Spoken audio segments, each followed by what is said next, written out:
back for number 2. Episode number 2. Episode number 2. Peace, brother. How you guys doing? Hopefully you liked our introduction video from the last episode. First episode. Our first episode. Well, it's still the last one. I guess it is. Yeah. We're not all that bright. Okay, so... Oh, yeah. you're listening to StageDoor Podcast. Oh, yeah. Totally forgot about that. That. There's some guys just talking on the radio. I should probably put my arm down because it's going to take up the entire... Look at that thing. Okay. Guns. Yeah, guns. So this week, let's talk a little bit about how we prepare for shows. We play a lot of shows. Oh my gosh. Yes, we do. Yeah. Now, I've caught you warming up in your car. Where else am I going to warm up? I don't know. We don't get green rooms. No. Well, our green room at one venue is the bathroom. That's well, true. it's next to the bathroom. Next to the bathroom. But we love that place because they got barbecue. It's so good. So besides warming up vocally, do you do anything physically with your body to prepare and get ready to perform? I mean, we try to perform at a fairly high level. Mm-hmm. So what do you do? Diet, exercise, whatever. Well, I exercise and I do diet. Not so much a strict diet, just a healthy diet. I try not to eat on a show date. I try to. The last time I eat is usually like at 12 o'clock in the afternoon. Jesus. Yeah. Well, like this past year, almost 2 years, I've been having issues with my voice. And I didn't know what it was. It was really weird. It's like I would go hoarse and then I would, it was just very difficult to sing. It's almost like, odd. Yeah, it's almost like constant post-nasal drip. Right. And I couldn't, like in the middle of hitting a note, I would get snot in the back of my throat and you couldn't clear it out.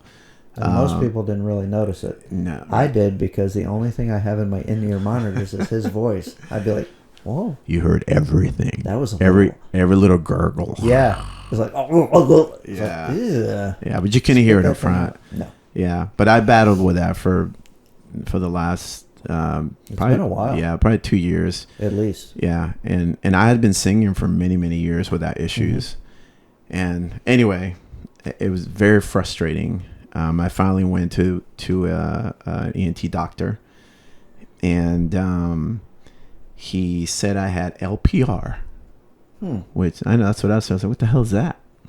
Sounds like some kind of news radio. It does. LPR W325. We are now listening to LPR. Tell us your political views. But anyway, so I hate, no offense to doctors out there, but I don't like doctors. That's okay. They probably don't like you either. That's true. I like natural medicine. I don't like to go to doctors because they basically just want to give you some type of drug, and I don't. For the most part. Yeah. It's all about the money. Well, of you know course what I'm saying? Is. Yeah. So anyway, I finally went, and I went in there, and I specifically asked. I said, I want to do whatever it's called, where you put a camera down your nose and your throat so you can see your vocal cords. It's called an endoscope or some kind of scope. I don't know. It's definitely a scope. Yeah. It is so weird though, because you're sitting there on the table and he's got this long, it's like a tube camera, and he said, oh, just relax, while he's fishing this thing in your nose, and you're watching the monitor. You see it like go all the way down. Yeah. So, and he's like just feeding this cable in there. It's like, well, wait a minute. Right. How deep are you going to go? Boy. How many times have you heard that? Shh, be quiet. So anyway, I'm watching, and he's like, okay, I'm almost to your vocal cords, which is what I wanted to see. Mm-hmm. I wanted to make sure that I wasn't harming them. Huh? You weren't harming them. Correct. Yeah, because I was really forcing. I know how to sing now, after many years, and I know not to force singing. And you get tired, and you use your voice a little different when you get tired. But sure, the past couple years has been different. Like I've noticed it. I have not been able to control it, and it's been bumming me out. I was very stressed out about it. So I wanted to see my vocal cords and to make sure that I didn't have nodules or any other tear or something like that, because that's what it sounded like. Yeah, it sounded did. like, yeah. It sounded very scratchy. Yeah, it's like I had a tear. That's what it is. So anyway, so he put the camera in and I was able to see the vocal cords. And he's like, your vocal cords are perfect condition. They look healthy. And, that's what I wanted to hear. Right. But then you're like, well, if that's perfect. Exactly. What the hell is going on? Yeah, exactly. So he immediately saw the back of my throat was burnt, basically. Irritated. Very, very irritated. He's like, he knew immediately that it was, he's like, you have LPR. And all that is just stomach acid coming back up. It's like GERD. But you don't feel like heartburn or anything. You just basically the symptoms are sore throat, hoarseness, postnasal drip, everything that I've been suffering for a long, long time. Right. And I've been to my regular doctor, years ago. Sure. And they never said anything. And I've not only that, I've had asthma my entire life. And this is one of the biggest cause for asthma. In my entire life, not one doctor mentioned that. So you could have been suffering for the last 40 plus years. Correct. This could have been. And this is why I don't like doctors. This is why I don't like doctors. Because all these years that I've been going to doctors, they put me in inhalers and asthma medication and all these things, and they could have just said, you know what, this could possibly be stomach acid. Yeah. This could be something. Sure. But no, they keep telling me that I need to take these drugs, and which I didn't. I mean, I only in emergencies would I take the inhaler. Yeah. But so anyway, so of course the doctor gave me some drugs, which I didn't take. Right. So I looked for the natural equivalent, and I've been doing that. It's a lot of changing your diet. Not eating like 4 or 5 hours before you go to bed. So you don't sit stop there at like 3 in the afternoon. Yeah. 2 or 3 in the afternoon. Yeah, exactly. That's like your life. So since I did that, day and night difference. Wow. Not only has it improved my vocals, like I have been singing, I've been hitting the high notes like nothing. Like really? I've been like, oh my God, I'm enjoying singing. Back. I'm enjoying singing because it was so easy, and I've been struggling for so long. Just I could hit the high notes, sure, but I was struggling. Yeah, I was really, really just praying. Okay, here comes a note. Please just hit it.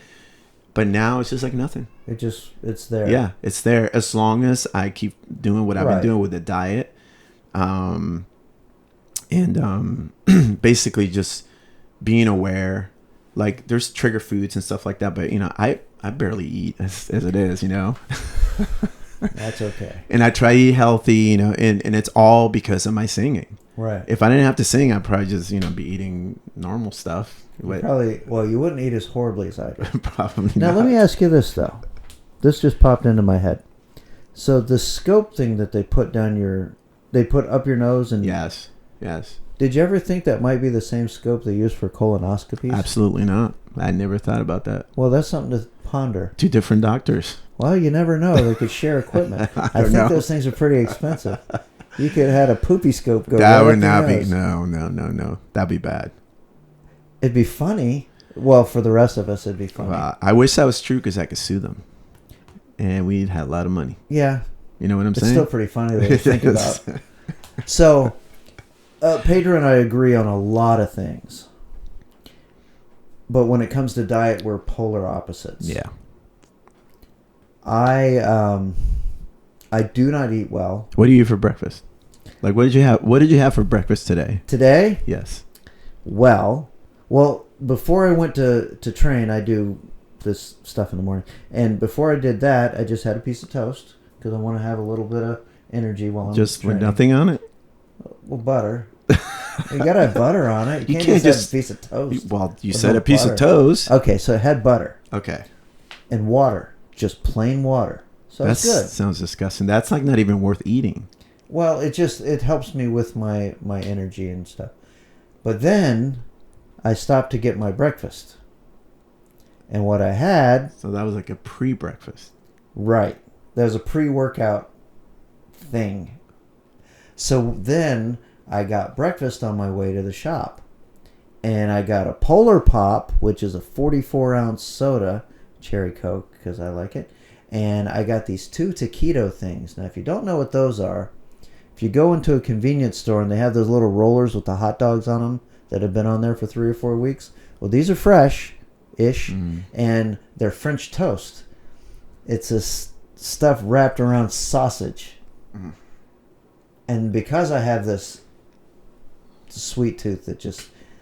Anyway, I get a little container of edible cookie dough. Now, I don't eat that at the same time. I have like one little cookie, and then it lasts for the whole day. Wow. Look, you don't get this body by not eating. Yeah. So, we're definitely opposites when it comes to that. Sometimes I'll send pictures of like a chili dog or something. Say, hey, what do you think of this? And I just get a shake. Let me ask you this: have you ever had sushi from a gas station or from one of those? I don't do sushi. No, really. We have electricity. There's no reason for raw food. Okay, fair enough. No, I don't do sushi. I bet you the sushi is probably healthier than those taquitos. I don't know. And whatever other shit you're eating. Oh my God. Boy, do I eat some crap. You know what I had for breakfast? Well, no. I had oatmeal and a pear. It's good for your stomach. It's very light. Yeah, don't worry about that. I'm fine. I guess not. No. And the other guys in Rocket Fly, the local band we're in, they make fun of me. And our bass player, Brad, he loves kale for some reason. And he likes kale. I don't know. He plays bass. What do you expect? So anyway... So that's a good bit of information, though. And you got this figured out?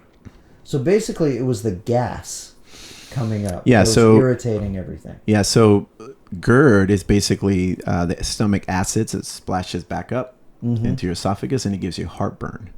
So LPR it's the gas. It's acid, but it's in gas format. Sure. And it goes up your esophagus into your throat, into your sinus, which causes a postnasal drip. It also goes into your lungs, which causes asthma. Again, I've had this all my life. Yeah. And I didn't know. And just a simple change of diet and when not to eat has fixed most of it. I still have it now and then, which I'm still, tweaking. Of course, yeah. But at least I have something, Well, basically, I remember at a show, you had a choice. You could either sing through water, which was the nasal drip. Yeah. You could take something to dry it up and then sing through sandpaper. Correct. So that's not much of a choice. Yeah. Sandpaper or water. Yeah. And then both very uncomfortable. I can imagine. Yeah, and and that's during a show, and then after a show, you're trying to sleep, and you're in pain. Yeah. So it's. That's why I was like, I need to go to the doctor because I wasn't sure if I was causing more harm. But yeah, it was time. You let it go on almost too long. Yeah, and I also found out that so now I know it's a stomach acid thing. But then a friend sent me a message, and she has said you need to look into this. I can't remember the name of it. It's some type of hernia. Basically, what happens is your stomach pops into your esophagus. Part of your stomach, like a little piece. Man? Yeah, so then the acid kind of gets through that way. So I did some research on that. You kind of feel in your rib cage, and it was very, very sore there. So I think that was part of it. So I'm doing exercises, to kind of get that, and I've been getting better. So I'm happy that I've, at least I have an idea of what's been going on, because last year was just it was hell. Yeah, it was rough. Trying to pull all these shows, and Bike Week we had to cancel. We had to cancel. I think we played one set. Yeah, and it was weird because I still had my voice. Right. I still feel strong. It was just a postnasal drip it wouldn't let me sing. Right. And it was because it makes sense if you think about it. Acid goes into your sinuses. Everything makes sense. That's your body. That's the way your body reacts to it. It's like, I need to protect, so it makes mucus, and there you go. So, but as a singer, that's the worst thing that can happen. Well, yeah, I can do, unless I break a hand or foot, I can still play. Right. None of this stuff really bothers me. I still warm up before a show. Yeah. I do little ankle and leg exercises, and I warm up my wrist and fingers. I'm not a kid anymore. Although I do Fruit Loops still. Is that another breakfast item? No, my wife won't buy it for me. Good for her. That's pure poison. Not poison. Like it really is poison. Fruit Loops and Tricks. No, it's no. So good. All right. So anyway, enough about the horrible things I eat because it's bad. So here's I got a question for you. I know this happened once before. Mm-hmm. So when you're playing, right, eating all this beautiful food that you eat, and you have to use the bathroom in the middle of a set, what do you do? Well, sometimes, it hasn't happened in a long, long time. But sometimes you just got to go.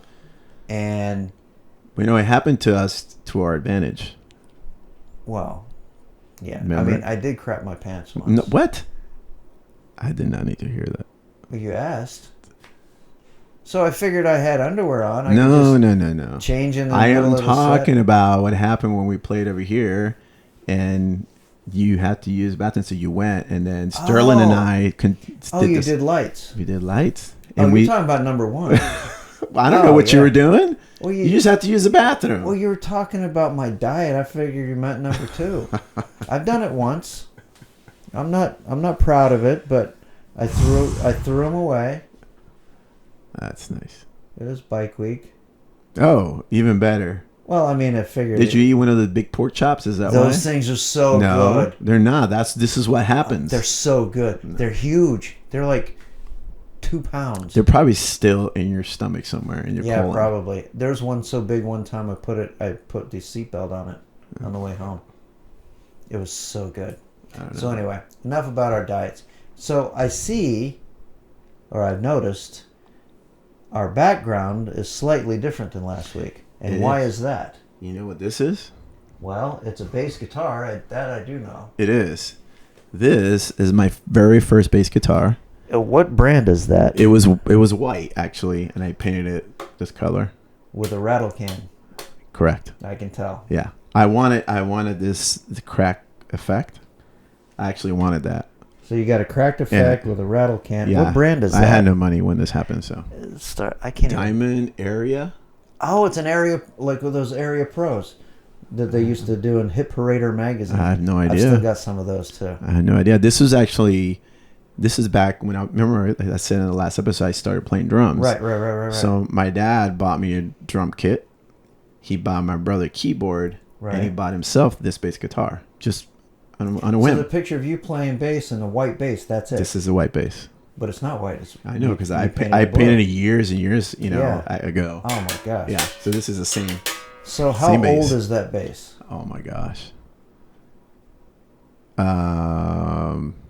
It's very, very old. 5 minutes later. 5 minutes later. I don't know, like 30 something? I'd say more than that. Yeah? Well, 84, 94. It's old. It's old. I was a teenager. We'll just say it's old. Yeah, it's very, very old. Just like us. But I still have it, and it actually still sounds great. Sometimes I record some songs. Right. With this one, like on our last album, there was one of the songs I redid one of the bass parts on this guy. Yeah. But that's pretty cool. Yep. And what's that over your left shoulder? This over here. Odd looking guitar. I don't know. Okay, so this is for our audio listeners. I'm gonna have to put my glasses on to describe this. All right, thing. so this is my first guitar my mom got me from. I think she got it from Mexico. So it's not a really good guitar. Stamps. So you remember what was it, that Publisher Clearinghouse? Yeah. Back in the day where they used to send you in the mail all these little things to order magazines. So these are all the stickers. Oh my gosh. So I covered it. I wish you people that are listening, if you can't see this, could see this. There's some pretty odd, it just looks like a big bunch of stamps. But they're magazines. So basically what you would do is you would take the stamp of the magazine you wanted, and you would put it on the thing and then return it. It's a Columbia House, but it was magazine. That's right. That's exactly what it is. Idea. And I see Teenage Mutant Ninja Turtle stickers. There's Michelangelo and Splinter, and that's the Cat in the Hat up there. Yeah. Oh, look what's right there. That's right. What is that? God, you were a perv back 69? then. It says 69, and right under What it does that say? is the stamp for Playboy. That says "Eat Me." It says "Eat." Okay. I was a teenager. I was very angry. nice. Yeah. So this is very first guitar. I wrote my very first song on this guitar. Wow. Was that a tune? Was that supposed to be? I'm surprised it still plays. Steel Heart? No, that was a song. Is this a hurricane tie It is. from Home Depot? I had it. I had this hanging on my old house, and I used that to. And you use that to hang it. Yes, I use that. Well, to hang it. you know. So anyway, car stickers. That's pretty damn interesting. Yeah. That's something right there. Well, I still have my very first drum kit. Yeah. It was a Ludwig. Well, it is a Ludwig. What color? We'll get a picture for the video, but what color was it? So, back in the 70s, they did these clear drums. They're called Vistalite. The most famous would be from John Bonham. He had the amber Vistalite kit. Well, this was blue and black. Nice. That's my favorite combo. Well, it's a blue and black combination. It's clear blue, black vertical stripes. And I refurbished the snare drum. And I can, show our viewers at some point. Wasn't that a band, Black and Blue? Black and Blue, yes. Yeah. What was that guy's name? If you're watching this, let us know. I remember that. I can't remember that, but I remember them. I can't remember a song. He had blonde, curly hair. Yeah. He ended up... No, I'm thinking of Keel. He ended up going country. Good move. They're kind of the same type of band. Keel. And Ron Keel. That was that guy. Anyway, sorry. I'm like... If you could smell it, that's me thinking. Uh-huh. It's like... So we've gone over how you prepare for a show. Mm-hmm. We've gone over our diet. Well, mine is more eating habits, not diet. What are you going to do? And we've also talked about these instruments. That's pretty friggin' amazing. Yeah. I love those. Still got them. Still got them. Still got them. Well, you know what? Next to the human voice, the drums are the oldest instrument. Mm-hmm. That's true. Little fact for you people. So, well, actually, the flute may be in there. wow. Yes. Flute. Oh God. I'm sorry. Yes, that is true. Yeah, I mean they are attached. I've got issues that anybody that knows me will tell you. So, what are you doing? Are you still? I want to play. That's what happens. I touch the instrument. I want to play. Well, you know what? StageDoor Podcast. What we're going to do in a future episode, we're going to talk about recording. Yes. We're going to do like a little tour of your vocal booth. We've got some videos of me recording. We built that. Yes, we did. Emmett and I built that vocal booth. We'll show it to you. The weirdest cutout in the room. It makes no sense. It was meant for this. It was meant for a booth. Well, it fits. So we did that. We've got videos of Sterling, we've got and Brad recording, and we're going to put those up, and we're going to talk about the way we record, get those guys in here, and we're just going to talk about that. And didn't you find some guests? Yes, we're going to have some guests, interview some guests soon as we get everything prepared and ready to go. Mm-hmm. Interesting, very interesting. I think there's some, we've known them for a long time, but there's some things that I don't know, and I'm eager to ask them about their history. Yeah. So I think everybody's going to enjoy that too. Yeah, so, I've reached out to a few people, and they're all in. Yep. And we're getting some legs behind this thing. We're going to see where it goes. We're having some fun with it. Yep. Hope you guys are having fun. Don't forget to like and subscribe. Mm-hmm. That way you'll keep up with us. And we're just going to keep doing this, whether you like it or not. At least push like, even if you don't like it. Well, how do you feel about this episode? Good. I feel pretty good about it. Good. Until next time. See ya.